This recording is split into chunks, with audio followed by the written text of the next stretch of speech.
আল্লাহর নবী বিশ্ব নবীজি জনাব মুহাম্মদ রাসূলুল্লাহ সাল্লাল্লাহু আলাইহি ওয়াসাল্লাম সাহাবায়ে কেরামদেরকে জানায় দিলেন, ও আমার সাহাবায়ে কেরাম,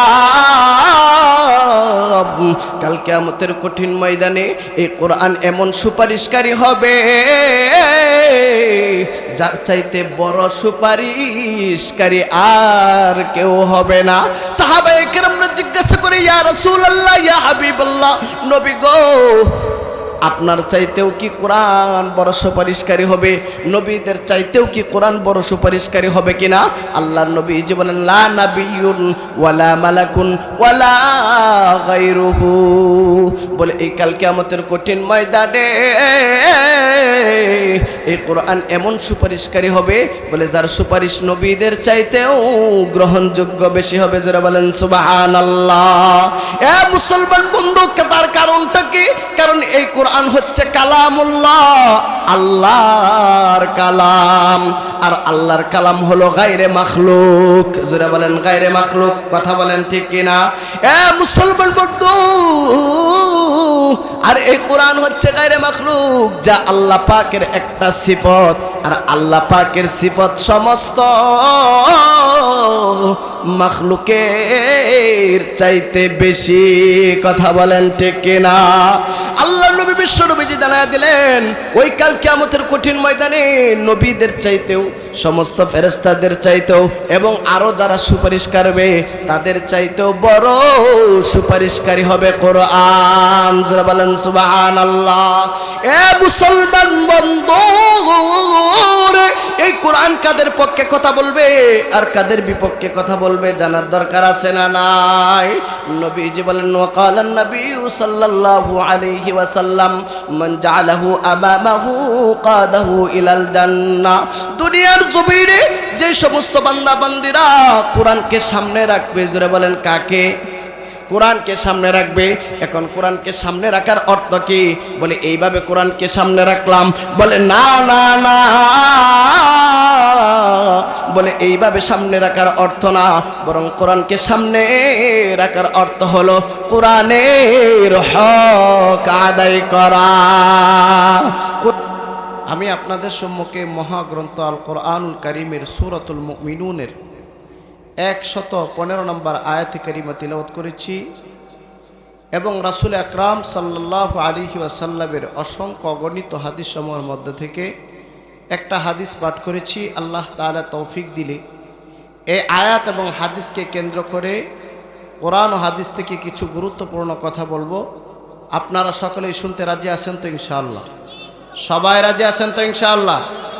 মুহতারাম হাজিরিন, আলোচনা শুরু করার পূর্বেই মহান মনিবের দরবারে লাখ কোটি শুকর সুজুদ যে আল্লাহ সুবহানাহু ওয়া তাআলা আমাদেরকে হাজারো লাখো কোটি মানুষ থেকে যাচাই এবং বাছাই করে মাদ্রাসায়ে আসহাবুস সুফফা, রশিদপুর পশ্চিমপাড়া, শম্ভুগঞ্জ, মোমেন শাহীর আজকের এই ওয়াজ ও দোয়ার মাহফিলে আসার বসার, কিছু কথা বলার, কিছু কথা শুনবার জন্য তৌফিক দান করেছেন।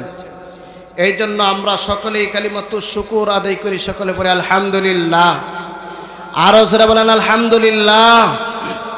হামদ বেহাদ মর খুদায়ে পাকেরা, হামদ বেহাদ মর খুদায়ে পাকেরা, আকে ইমাদাদ মুস্তে খাকেরা, আকে ইমাদাদ মুস্তে খাকেরা, আকে দর আদম দমি দু রুহেরা, আকে দর আদম দমি দু রুহেরা, দাদা আজ তুফান জাতু নোহেরা, দাদা আজ তুফান জাতু নোহেরা, আকে ফরমা কর দে কহরস বাদেরা, আকে ফরমা কর দে কহরস বাদেরা, তা সাজায়ে কর দে কৌমে আদেরা, তা সাজায়ে কর দে কৌমে আদেরা, আকে লুৎফে খেসেরা ইজহার কর, বা খলিল আসনারে রা গুলজার কর, বা খলিল আসনারে রা গুলজার কর। মুহতারাম হাজিরিন, সমস্ত প্রশংসা হবে কার?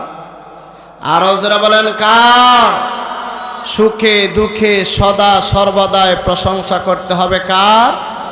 আরো জোরে বলেন কার? আল্লাহর। মুহতারাম হাজরিন, আল্লাহর শুকরিয়া আদায় করলে আল্লাহ পাক রব্বুল আলামিন ওই বান্দার নিয়ামতের শুকরিয়া আদায় করার কারণে আল্লাহ পাক ওই বান্দার জন্য নিয়ামতকে বৃদ্ধি করে দেবেন। জোরে বলেন সুবহানাল্লাহ। আরো জোরে বলেন সুবহানাল্লাহ। মুহতারাম হাজরিন, আমরা যারা কোরআনের মজলিসে আসলাম,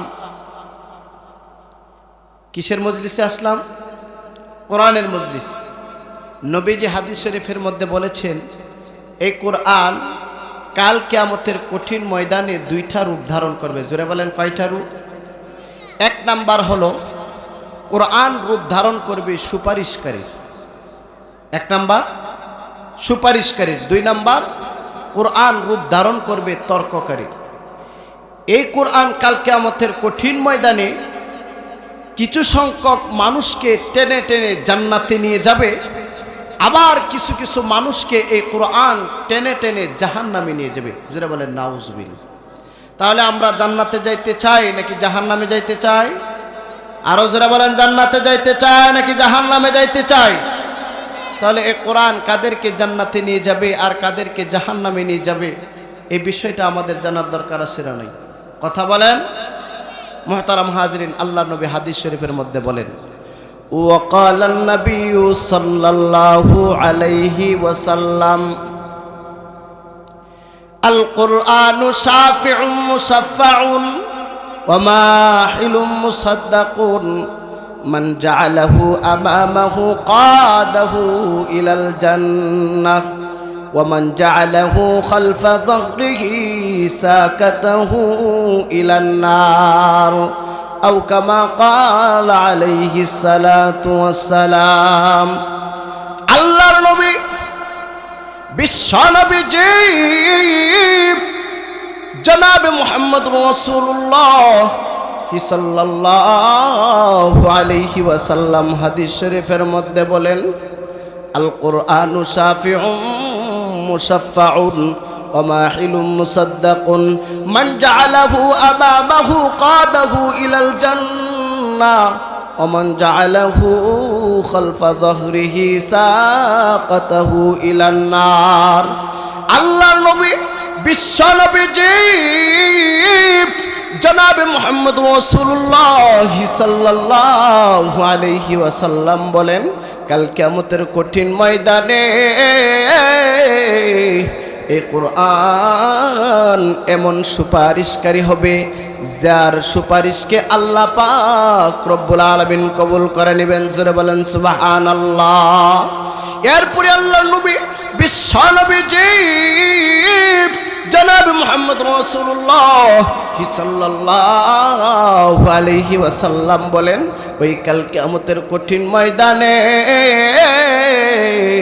এই কোরআন এমন তর্ককারী হবে যার তর্ককে আল্লাহ পাক রব্বুল আলামিন কবুল করে নেবেন। জোরে বলেন সুবহানাল্লাহ। এ মুসলমান বন্ধু রে, ওই কাল কিয়ামতের কঠিন মাঠ কেমন হবে? এ মুসলমান বন্ধু, আল্লাহ পাক রব্বুল আলামিন কোরআনুল কারীমের মধ্যে জানায় দিছে, ইয়াউমা ইয়াফিরুল মারউ মিন আখিহি।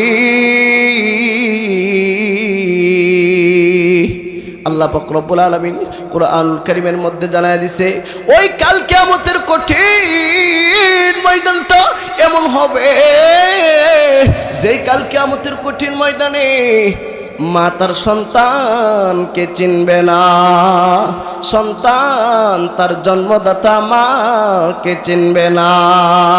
শুধু তাই নয়, আল্লাহ পাক রব্বুল আলামিন কোরআনুল কারীমের মধ্যে আরো বলেন, ওই কাল কিয়ামতের কঠিন ময়দানে, যেই কাল কিয়ামতের কঠিন ময়দানে সন্তান তার বাবাকে চিনবে না, বাবা তার সন্তানকে চিনবে না, ভাই ভাইকে চিনবে না, ভাই বোনকে চিনবে না, বোন ভাইকে চিনবে না, চাচা ভাতিজাকে চিনবে না, ভাতিজা চাচাকে চিনবে না, বন্ধু বন্ধু কাউকে চিনবে না, বন্ধু বান্ধবকে চিনবে না, এক বন্ধু আরেক বন্ধুকে চিনবে না। এ মুসলমান বন্ধু, ওই কাল কিয়ামতের কঠিন ময়দানটা এমন হবে। আল্লাহ নবী হাদিস শরীফের মধ্যে বলেন ওই কাল কিয়ামতের কঠিন ময়দানে সমস্ত মানুষ উলঙ্গ অবস্থায় হাসরের ময়দানে দাঁড়িয়ে যাবে। এ মুসলমান বন্ধু রে, যেই কাল কিয়ামতের কঠিন ময়দানে পরনে পাঞ্জাবি থাকবে না, লুঙ্গি থাকবে না, পায়জামা থাকবে না, প্যান্ট থাকবে না, পায়ের নিচে জুতা থাকবে না, যেই কাল কিয়ামতের কঠিন ময়দানে এত দূরের সূর্যটা বান্দার মাথার উপরে চলে আসবে, যার গামের কারণে ওই মানুষগুলো গামের মধ্যে হাবুডুবু খেতে থাকবে। এ মুসলমান বন্ধু রে, যেই কাল কিয়ামতের কঠিন ময়দানে মানুষগুলো ইয়া নাফসি বলতে থাকবে। শুধু তাই নয়, যেই কাল কিয়ামতের কঠিন ময়দানে নিষ্পাপ নবীগণরাও ইয়া নাফসি বলতে থাকবে। যেই কাল কিয়ামতের কঠিন ময়দানে আমাদের নবী জনাবে মুহাম্মদুর রাসূলুল্লাহ সাল্লাল্লাহু আলাইহি ওয়াসাল্লাম মাকামে মাহমুদের মধ্যে সিজদায় পড়ে ইয়া হাবলি উম্মতি ইয়া হাবলি উম্মতি বলে কান্না করতে থাকবে। ওই কাল কিয়ামতের কঠিন ময়দানে যে কোরআনের কথাগুলো শোনার জন্য আমরা এত কষ্ট করে এই জায়গায় একত্রিত হয়েছি, ও মুসলমান বন্ধু, ওই কাল কিয়ামতের কঠিন ময়দানে এই কোরআন সুপারিশ করবেন। জোরে বলেন সুবহানাল্লাহ।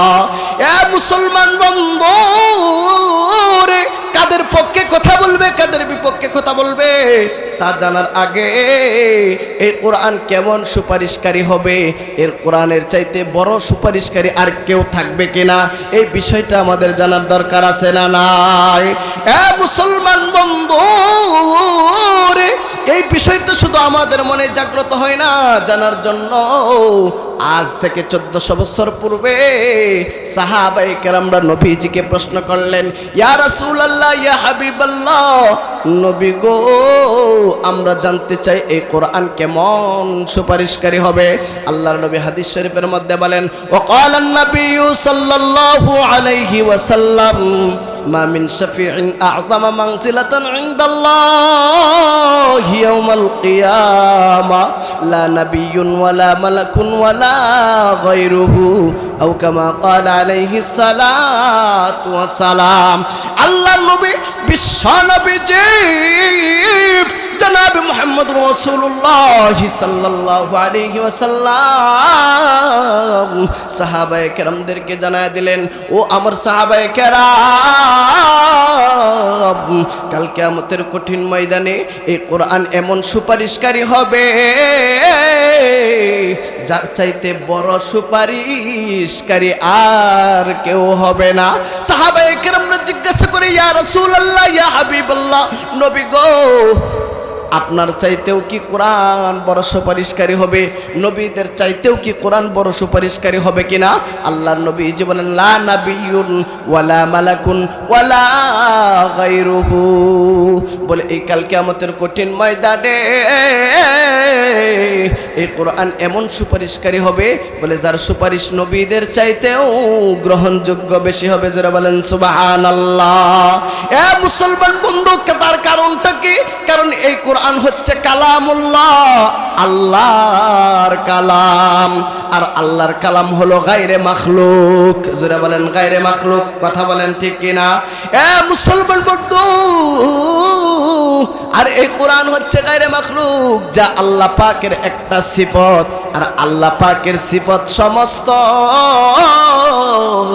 মাখলুকের চাইতে বেশি। কথা বলেন ঠিক কিনা? আল্লাহ নবী বিশ্ব নবীজি জানায়া দিলেন, ওই কাল কিয়ামতের কঠিন ময়দানে নবীদের চাইতেও, সমস্ত ফেরেশতাদের চাইতেও, এবং আরো যারা সুপারিশ করবে তাদের চাইতেও বড় সুপারিশকারী হবে কোরআন। যারা বলেন সুবহানাল্লাহ। এ মুসলমান বন্ধু, এই কোরআন কাদের পক্ষে কথা বলবে আর কাদের বিপক্ষে কথা বলবে, জানার দরকার আছে না নাই? নবীজি বলেন ওয়াকালান নবী সাল্লাল্লাহু আলাইহি ওয়াসাল্লাম মান জাআলাহু আমামাহু কাদাহু ইলাল জান্নাহ। দুনিয়ার জমিনে যে সমস্ত বান্দা বান্দিরা কোরআনকে সামনে রাখবে, জোরে বলেন কাকে? কোরআনকে সামনে রাখবে। এখন কোরআনকে সামনে রাখার অর্থ কি? বলে এইভাবে কোরআনকে সামনে রাখলাম। বলে না না না,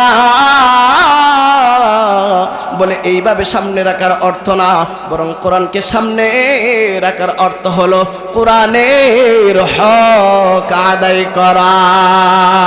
কোরআন নিজে শিখা, কোরআন নিজে শিখানো। এ মুসলমান বন্ধু, কোরআন যা হালাল করে দিয়েছেন তা মানা, এবং কোরআন যা নিষেধ করে দিয়েছেন তা বর্জন করা।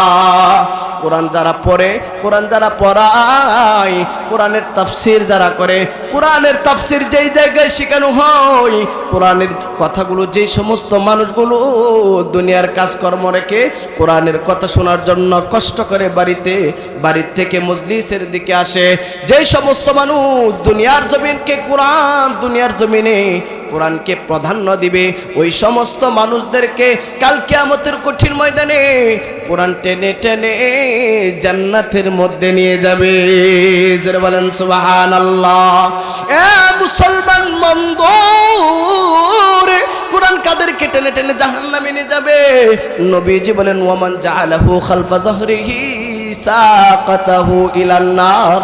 দুনিয়ার জমিনে কোরআনকে যারা পিছনে রাখবে, অর্থাৎ কোরআন যা হালাল করে দিয়েছেন তা গ্রহণ করবে না, কোরআন যা নিষেধ করেছেন তা করবে, কোরআনকে মানবে না, কোরআন পড়ানেওয়ালাদের সাথে শত্রুতা করবে, যারা কোরআনের আওয়াজ শোনার পরেও ঘর থেকে কোরআন শোনার জন্য আসবে না, কোরআনের মজলিসটাকে প্রাধান্য দিবে না, ওই সমস্ত মানুষদেরকে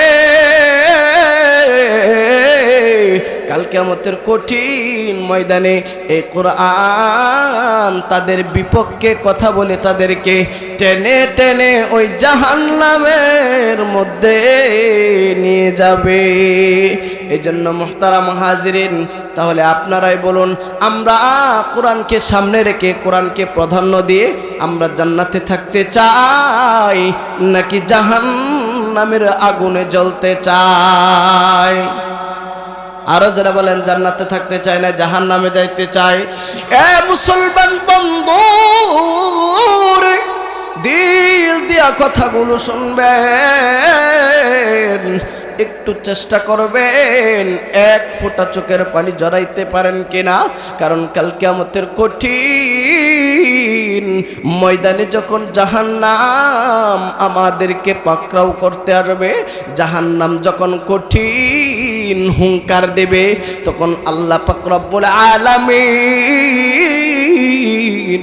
এই দুনিয়ার এই চোখের পানিগুলো ওই জাহান্নামের মধ্যে নিক্ষেপ করে জাহান্নামকে দূরে সরায়া দিবেন।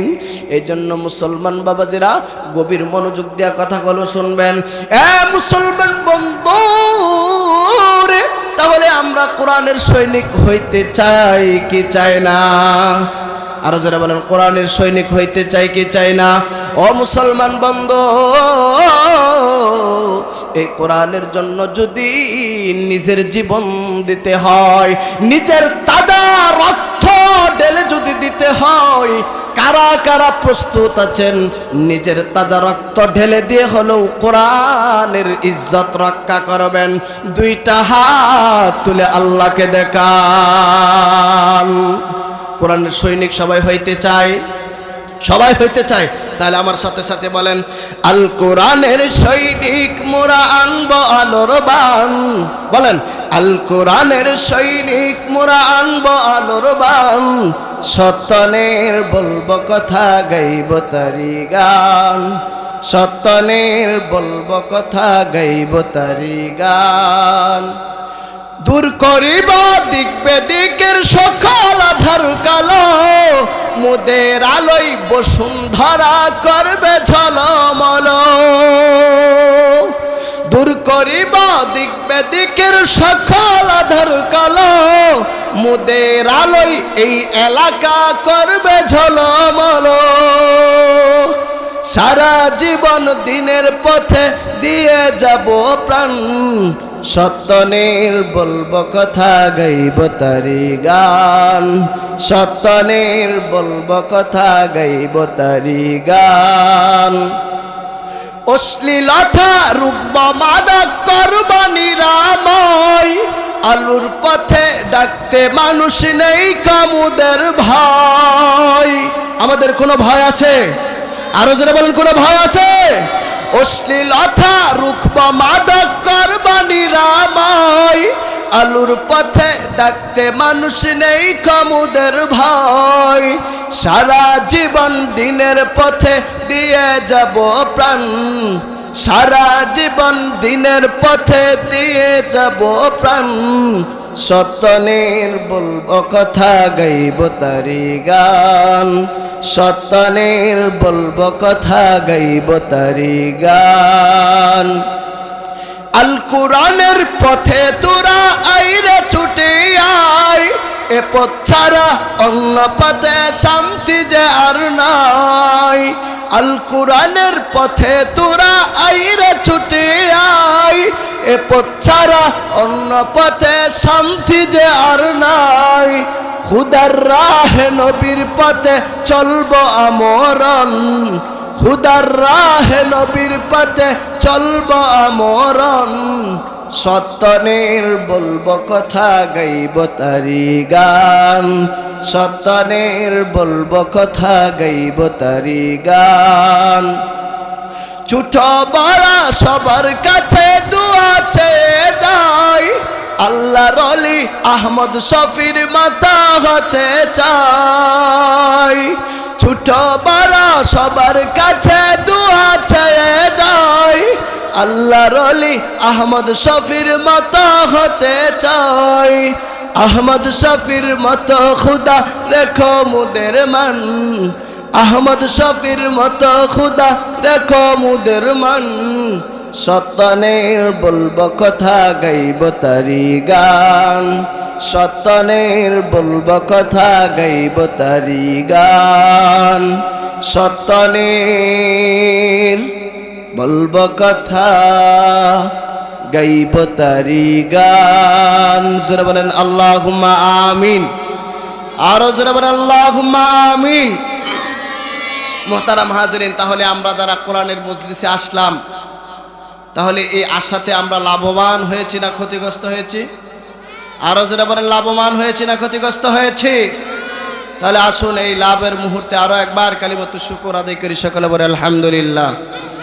আরো যারা বলেন আলহামদুলিল্লাহ মুহতারাম হাজিরিন আমরা যারা এই দুনিয়াতে এসেছি আমাদের দুনিয়াতে আসার পিছনে কোনো না কোনো কারণ উদ্দেশ্য আছে না নাই আরো যারা বলেন আজকের এই যে মাইক ব্যবহার করা হয়েছে উদ্দেশ্য কি মাইক সাউন্ড দিবে বেশি আওয়াজ দিবে বেশি কথা বলেন ঠিক কিনা তো মুহতারাম হাজিরিন আজকের এই আলোচনার ব্যবস্থা করা হয়েছে কেন কোরআন ও হাদিসের কথা শোনার জন্য কাজে প্রত্যেকটা সৃষ্টির পিছনে কোনো না কোনো উদ্দেশ্য আছে না নাই তো আমরা যে দুনিয়ার মধ্যে আসলাম উদ্দেশ্যটা কি উদ্দেশ্য কি শুধু খাওয়া ঘুম খেলাধুলা মানুষের গীবত শিকায়ত করা এটাই কি উদ্দেশ্য এটা উদ্দেশ্য নাকি আল্লাহ পাক আমাদেরকে দুনিয়াতে এমনিতেই পাঠাইছে আমাদের কোনো কাজ নাই বিষয়টা কি এমন বলেন সবাই বলেন বিষয়টা কি এমন বলে না না আমার তেলাওয়াতকৃত আয়াতের মধ্যে আল্লাহ পাক দুনিয়ার মানুষদেরকে জানায়া দিলেন আফাহাসিবতুম আন্নামা খালাকনাকুম আবাসাও ওয়া আন্নাকুম ইলাইনা লা তুরজাউন জোরে বলেন আল্লাহু আকবার আল্লাহ পাক রব্বুল আলামিন দুনিয়ার মানুষদেরকে জানায়া দিলেন হে দুনিয়ার মানুষ তোমরা কি মনে করেছো আমি আল্লাহ পাক রব্বুল আলামিন তোমাদেরকে অনর্থক সৃষ্টি করেছি এবং তোমরা কি মনে করেছো তোমরা আমার কাছে ফিরে আসবে না আল্লাহর কাছে আমাদের ফিরে যাইতে হবে কি হবে না জোরে বলেন যাইতে হবে কি হবে না? আল্লাহ পাক রব্বুল আলামিন দুনিয়ার মানুষদেরকে সতর্ক করে জানিয়ে দিলেন, এই দুনিয়ার মানুষ তোমরা কি মনে করেছো তোমরা আমার কাছে ফিরে আসবে না? তোমরা কি মনে করেছো আমি আল্লাহ তোমাদেরকে অনর্থক সৃষ্টি করেছি? এটা কি তোমরা মনে করো? এ মুসলমান বন্ধুরে, এই আয়াতে কারিমা দ্বারা আল্লাহ পাক রব্বুল আলামিন বুঝায় দিলেন, আল্লাহ পাক রব্বুল আলামিন আমাদেরকে অনর্থক সৃষ্টি করে নাই। কথা বলেন ঠিক না বেঠিক? এ মুসলমান বন্ধুরে, শুধু কি আল্লাহ পাক রব্বুল আলামিন আমাদেরকে অনর্থক সৃষ্টি করেন নাই? না না না, আল্লাহ পাক রব্বুল আলামিন কোরআনুল কারীমের মধ্যে আরো স্পষ্ট করে জানায় দিলেন, ওমা খালাকনাস সামাআ ওয়াল আরদা ওয়া মা বাইনাহুমা বাতিলা।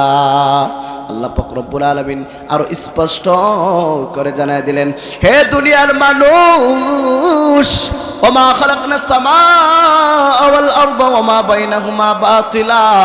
এই যে আসমান দেখতেছো, এই যে জমিন দেখতেছো, এই আসমান এবং জমিনের ভিতরে যা কিছু আছে, গাছপালা, তরুলতা, পাহাড় পর্বত, নদী নালা, যা কিছুই দেখতেছো, কোনো কিছুই আমি আল্লাহ পাক রব্বুল আলামিন অনর্থক সৃষ্টি করি নাই।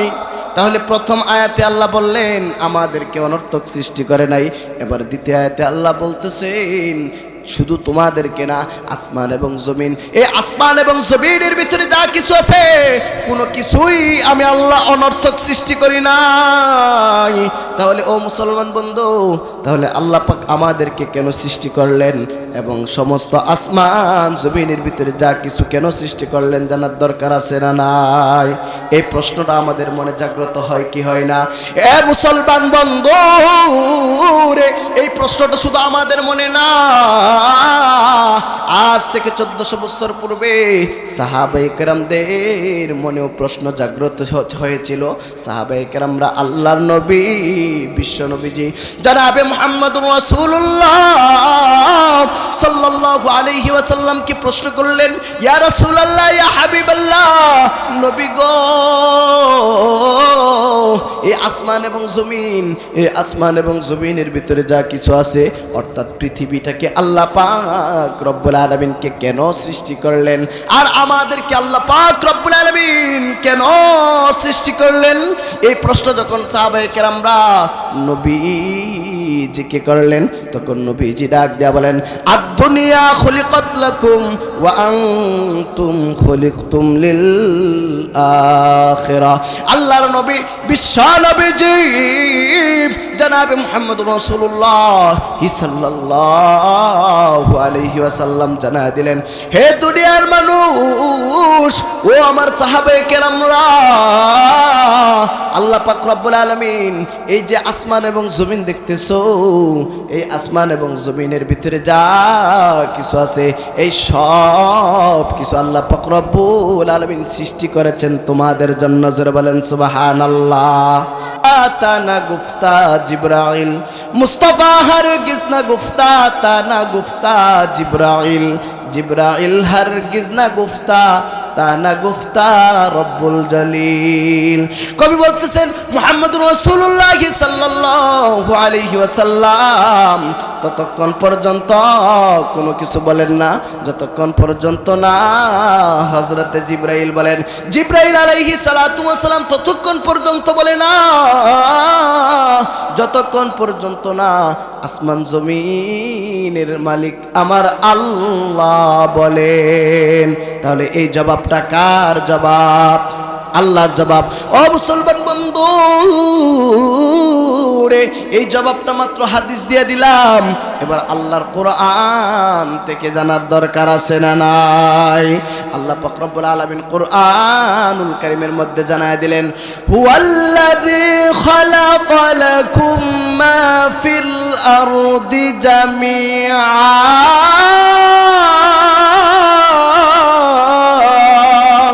আল্লাহ পাক রব্বুল আলামিন এই কোরআনুল কারীমের মধ্যে জানায় দিলেন, হে দুনিয়ার মানুষ তোমরা ভালো করে শোনো, এই আসমান এবং জমিনের ভিতরে যা কিছু আছে, অর্থাৎ এই পৃথিবীর মধ্যে যা কিছু সৃষ্টি করা হয়েছে সব কিছুই তোমাদের জন্য সৃষ্টি করা হয়েছে।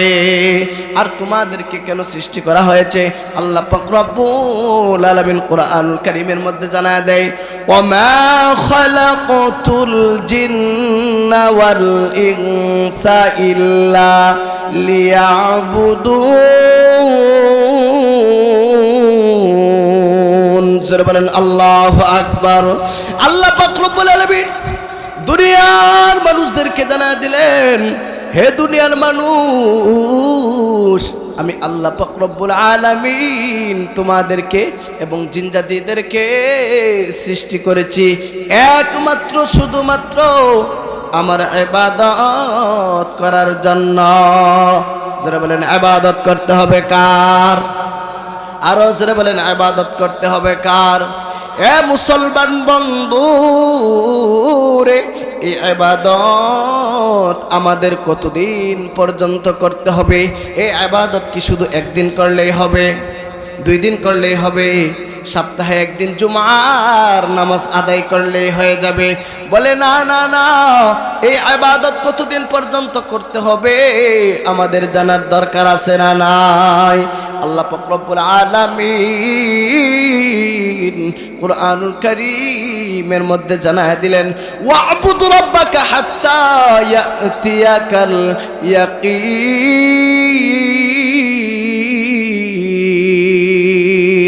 আল্লাহ পাক রব্বুল আলামিন কোরআনুল কারীমের মধ্যে জানায় দিলেন, এ দুনিয়ার মানুষ তোমরা ইবাদত করো ততদিন মৃত্যু আসবে না। যতদিন মৃত্যু আসার আগ পর্যন্তই আমাদেরকে ইবাদত করতে হবে, কোনো বিরতি দেওয়া যাবে? বলেন যাবে না? এ মুসলমান বন্ধু রে, তাহলে এই আয়াত থেকে আমরা বুঝতে পারলাম মৃত্যুর আগ পর্যন্ত ইবাদত করতে হবে। কথা বলেন ঠিক কিনা? এ মুসলমান বন্ধু, আল্লাহ পাক রব্বুল আলামিন মৃত্যুর আগ পর্যন্ত ইবাদত করতে হবে, এই কথাটা কেন বললেন?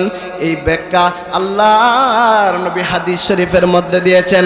আল্লাহর নবী বিশ্ব নবীজি জনাব মুহাম্মদুর রাসূলুল্লাহ সাল্লাল্লাহু আলাইহি ওয়াসাল্লাম বলেন, وقال النبي صلى الله عليه وسلم إذا مات الإنسان انقطع عنه عمله إلا من ثلاثة إلا من صدقة جارية أو علم ينتفع به أو ولد صالح يدعو له أو كما قال عليه الصلاة والسلام। الله نبي بالصلاة জনাব মুহাম্মদ রাসূলুল্লাহ সাল্লাল্লাহু আলাইহি ওয়াসাল্লাম জানায় দিলেন, এ দুনিয়ার মানুষ মৃত্যু যখন চলে আসবে তখন তোমার সমস্ত আমলের রাস্তা বন্ধ হয়ে যাবে।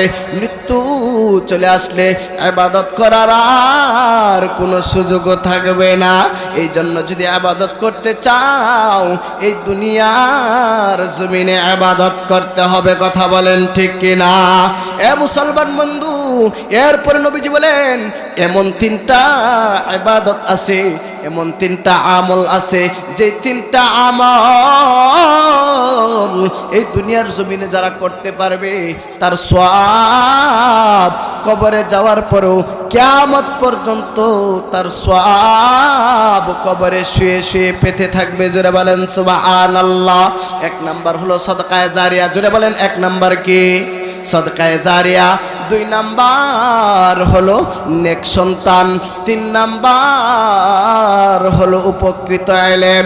এই 3টা কাজ দুনিয়ার জমিনে যারা করতে পারবে, কাল কিয়ামতের কঠিন ময়দান হওয়ার আগ পর্যন্ত, কিয়ামত সংগঠিত হওয়ার আগ পর্যন্ত ওই বান্দা কবরে শুয়ে শুয়ে তার সওয়াব পাইতে থাকবে। যারা বলেন সুবহানাল্লাহ। এজন্য মুসলমান বন্ধু, ইবাদত করতে হবে এই দুনিয়াতে না মৃত্যুর পরে? কথা বলেন, মৃত্যুর আগে না পরে? এ মুসলমান বন্ধু, এই দুনিয়ার জমিনে যারা ইবাদত করবে না, মালাকুল মাউত মৃত্যুর ফেরেশতা যখন আমাদের জানকে কবজ করার জন্য আসবে কিনা? আরো যারা বলেন আসবেনি।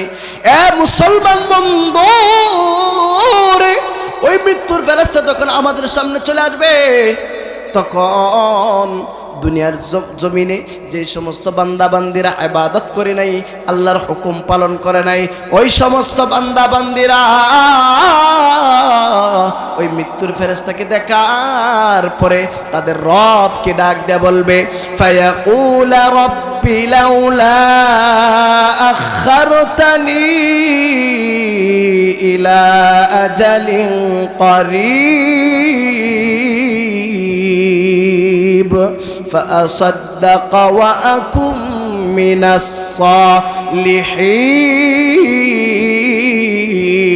الصالحين। ওই সমস্ত পাপাচার বান্দাগুলা, ওই সমস্ত মানুষগুলা যারা দুনিয়ার জমিনে নামাজ পড়ে নাই, যারা দুনিয়ার জমিনে রোজা রাখে নাই, হজ করে নাই, যাকাত দেয় নাই, যে সমস্ত মানুষরা দুনিয়ার জমিনে আল্লাহর হুকুম পালন করে নাই, ওই সমস্ত মানুষগুলা মালাকুল মাউতকে দেখার পরে আল্লাহ পাক রব্বুল আলামিনকে ডাক দেয়া বলবেন, ফায়াকুল রব্বি লাউলা আখারতানি ইলা আজালিন কারীব। ওগো আল্লাহ, আপনি আমাদেরকে সময় দেন, আমরা ইবাদত করব, ফাসাদদাকা, আমরা দান সদকা করব, ওয়া আকুম মিনাস সালিহিন, আমরা নেক লোকদের অন্তর্ভুক্ত হয়ে যাব। এ মুসলমান বন্ধু, আপনারাই বলেন, মালাকুল মাউত যদি সামনে চলে আসে আর এই কথা যদি আল্লাহকে বলা হয়, তখন কি আমাদেরকে সুযোগ দিবে? যারা বলেন দিবে, দিবে না? আল্লাহ কোরআন কারীমের মধ্যে জানায় দিবেন, ওয়ালাই ইউআখিরাল্লাহু নাফসান ইযা জাআ আজালুহা, যখন মৃত্যুর ফেরেশতা চলে আসবে তখন এক সেকেন্ড সময় আমাকে আপনাকে দিবে না। এই জন্য মুহতারাম হাজিরিন, ইবাদত করতে হবে এই দুনিয়ার জমিনে, কথা বলেন ঠিক কিনা? এ মুসলমান বন্ধু, এই ইবাদত করলে আমাদের কি লাভ জানার দরকার আছে না নাই? আল্লাহ কোরআনুল কারীমের মধ্যে জানায় দিবেন, ইন্নাল আবরারা লাফি নাঈম।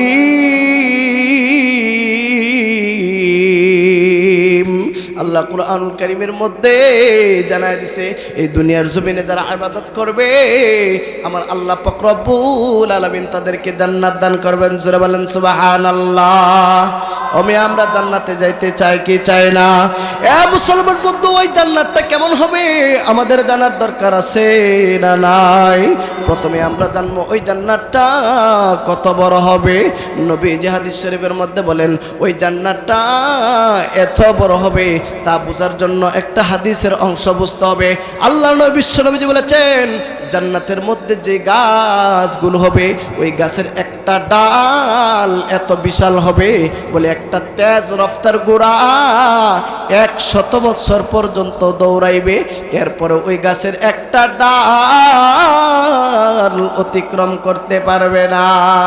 তাহলে একটা ডাল যদি অতিক্রম করতে 100 বছরের প্রয়োজন হয়, তাহলে মুহতারাম হাজিরিন, ওই গাছটা অতিক্রম করতে কত সময়ের প্রয়োজন? এই জন্য মুহতারাম হাজিরিন, তাহলে ওই গাছ, জান্নাতের মধ্যে গাছ কি শুধু একটা হবে না, অধিক গাছ হবে? বলে একাধিক গাছ হবে। এই জন্য মুহতারাম হাজিরিন, ইমাম বুখারী রাহমাতুল্লাহি আলাইহি তিনি বলেন, জান্নাতটা একজন সর্বনিম্ন জান্নাতীকে যে জান্নাতটা দেওয়া হবে, ওই জান্নাতটা কত বড় হবে? ইমাম বুখারী রাহমাতুল্লাহি আলাইহি তিনি বলেন, এই যে দুনিয়া, এই দুনিয়াকে 10 দুনিয়া সমপরিমাণ বড় করলে যতটুক বড় হবে, বলে জান্নাতীকে যে জান্নাত দেওয়া হবে সর্বনিম্ন ইমানদারকে, বলে ওই জান্নাতটা তত বড় হবে। জোরে বলেন সুবহানাল্লাহ। তাহলে ওই জান্নাতে আমরা যাইতে চাই কি চাই না? এ মুসলমান বন্ধু, এত বিশাল জান্নাত আল্লাহ পাক রব্বুল আলামিন কি দিয়া বানাইছে আমাদের জানার দরকার আছে না নাই? আরো জোরে বলেন, জানার দরকার আছে না নাই?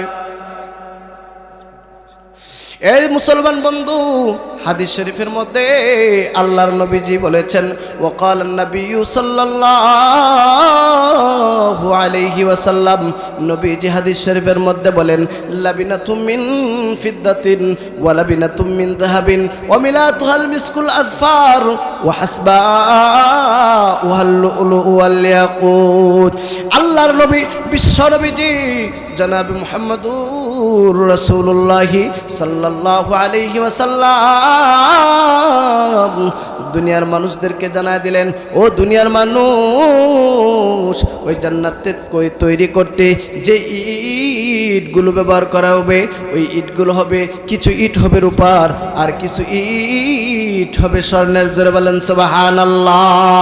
এ মুসলমান বন্ধু, এই ইট জোড়া লাগাইতে আস্তরের প্রয়োজন আছে না নাই? মশলার প্রয়োজন আছে না নাই? ওই মশলাটা কিসের হবে? নবীজি বলেন, ওয়ামিলাতুহাল মিসকুল আযফার, বলে জান্নাতের ওই মশলা হবে মেশকে আম্বর। জোরে বলেন সুবহানাল্লাহ। ওয়া হাসবাউহাল লুলু ওয়াল ইয়াকুত, ওই জান্নাতের মধ্যে যে কঙ্কর ব্যবহার করা হবে, ওই কঙ্করগুলো কি হবে? নবীজি বলেন দামি দামি মণিমুক্তা। জোরে বলেন সুবহানাল্লাহ। ওয়া তুরবাতুহা জাফরান, ওই জান্নাতের মধ্যে যে মাটিগুলো ব্যবহার করা হবে, ওই মাটিগুলো কিসের হবে? নবীজি বলেন ওই মাটিগুলো হবে দামি জাফরান। জোরে বলেন সুবহানাল্লাহ। তাহলে এত বিশাল জান্নাতের মধ্যে আমরা যাইতে চাই কি চাই না? ও মিয়া, ওই জান্নাতের ভিতরে আল্লাহ পাক রব্বুল আলামিন কি রেখেছেন আমাদের জানার দরকার আছে না নাই? আল্লাহর নবী, এবার নবীজি উত্তর দেয় না, এবার আল্লাহ পাক রব্বুল আলামিন নিজেই জানায় দিলেন ওই জান্নাতের ভিতরে কি রেখেছেন আমাদের জানার দরকার আছে না নাই? এই কথাটা বলে আমি আমার আলোচনা শেষ করে দিব। আল্লাহ পাক রব্বুল আলামিন এবার জবাব দেয় হাদিসে কুদসির মধ্যে। আল্লাহ পাক বলেন, আ'দাতু লিইবাদিয়াস সালিহিনা মা লা আইনুন রাআত ওয়ালা উযনুন সামিআত ওয়ালা খাতার আলা কলবি বাশার। আল্লাহ পাক রব্বুল আলামিন জানায় দেয়, হে দুনিয়ার মানুষ, আমি আল্লাহ পাক রব্বুল আলামিন ওই জান্নাতের ভিতরে এমন কিছু নিয়ামত রেখেছি যা দুনিয়ার কোনো চক্ষু দেখে নাই, যা দুনিয়ার কোনো কান শুনে নাই। শুধু তাই নয়, যার বিবরণ দুনিয়ার কোনো মানুষ কল্পনা করেও শেষ করতে পারবে না। এত সুন্দর সুন্দর নিয়ামত আল্লাহ পাক রব্বুল আলামিন জান্নাতের মধ্যে রেখেছেন। তাহলে ওই নিয়ামতগুলো আমাদের দরকার আছে না নাই? আরো জোরে বলেন, দরকার আছে না নাই? ও মুসলমান বন্ধু, ওই নিয়ামতগুলো যদি পাইতে চাই তাহলে আমাদেরকে তিনটা কাজ করতে হবে। আল্লাহ পাকের অনেকগুলো ইবাদত আছে, অনেকগুলো আমল আছে। ও মিয়া, তবে সংক্ষিপ্ত আকারে তিনটা আমলের কথা বলে যাই। যেই তিনটা আমল আমার আল্লাহ পাক রব্বুল আলামিনের কাছে প্রিয়। জোরে বলেন, কয়টা আমল? এক নাম্বার হলো আসসালাতু আলা ওয়াক্তিহা, সময় মতো নামাজ আদায় করা। যারা বলেন এক নাম্বার কি? সময় মতো নামাজ আদায় করা। দুই নাম্বার হলো বিররুল ওয়ালিদাইন, পিতা মাতার সেবা করা। তিন নাম্বার হলো আল জিহাদু ফি সাবিলিল্লাহ, আল্লাহর রাস্তায় জিহাদ করা। এই তিনটা আমল আল্লাহ পাক রব্বুল আলামিনের কাছে সবচাইতে প্রিয়। এই জন্য মুহতারাম ভাইও, আজকে থেকে আমাদের নিয়ত করতে হবে, আজকে থেকে আমরা সময় মতো নামাজ আদায় করব, পিতামাতার সেবা করব এবং প্রয়োজনে আল্লাহর রাস্তায় জিহাদ করব। রাজি আছি তো সবাই ইনশাআল্লাহ? সবাই রাজি আছি ইনশাআল্লাহ? আল্লাহ তাআলা আমাদেরকে এই তিনটা আমল করার তৌফিক দান করুক। সকলে বলুন আমিন।